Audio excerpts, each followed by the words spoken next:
Oh, these are much more serious charges here. And if you read the indictment, it's really a speaking indictment.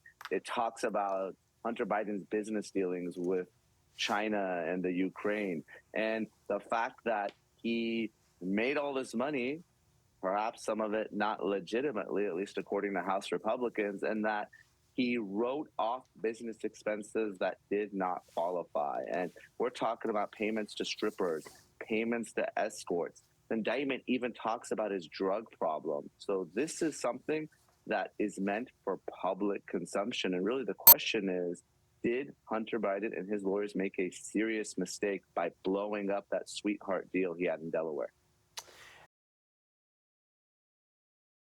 Yeah, and you talk about that particular plea deal. Obviously, you're not here to give Hunter Biden advice or free legal advice or anything like that, but I would like your opinion. If a plea deal is offered in this case, is that something you think might be worth looking at for Biden's team, Hunter Biden's team, or are these charges you fight till the end?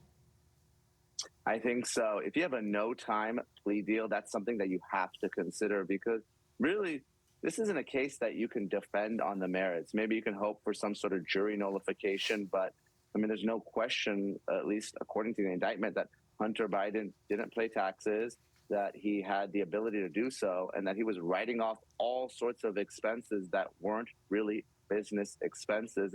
And let's not forget, David Weiss might not have even been special counsel and may not have been able to bring charges here in my hometown of Los Angeles had Hunter Biden's lawyers not blown up that plea deal in Delaware, because the U.S. attorney here, Miguel Estrada, at least reportedly, wasn't going to pursue these charges.